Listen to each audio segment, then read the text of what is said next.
সৌরজগতের বাইরে নতুন এক গ্রহের সন্ধান পেয়েছেন বিজ্ঞানীরা। এই গ্রহটি পৃথিবীর চেয়ে কয়েক গুণ বড়। এটিকে একটি সুপার আর্থ গ্রহ বলা হচ্ছে, যার ফলে প্রাণের অস্তিত্ব নিয়ে নতুন আশার সঞ্চার হয়েছে। ভারতীয় সংবাদ মাধ্যম এনডিটিভির এক প্রতিবেদনে এ তথ্য জানানো হয়েছে। প্রতিবেদনে বলা হয়েছে, অক্সফোর্ড বিশ্ববিদ্যালয়ের গবেষণায় সৌরজগতের বাইরে অবস্থিত একটি সুপার আর্থ গ্রহের সন্ধান মিলেছে। এতে প্রাণের অস্তিত্বের সম্ভাবনা নিয়ে নতুন আশা জাগিয়েছে। এই গ্রহটির নাম HD 20794d। এটি পৃথিবীর চেয়ে 6 গুণ বড়।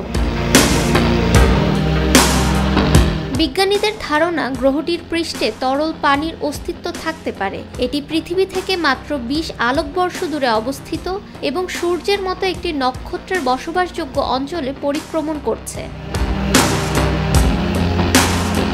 এনডিটিভি জানিয়েছে, এই গবেষণার ফলাফল জার্নাল অ্যাস্ট্রোনমি অ্যান্ড অ্যাস্ট্রোফিজিক্সে প্রকাশিত হয়েছে, যা সম্ভাব্য বসবাসযোগ্য এক্সোপ্ল্যানেট অনুসন্ধানে একটি উল্লেখযোগ্য অগ্রগতি হিসেবে চিহ্নিত হয়েছে।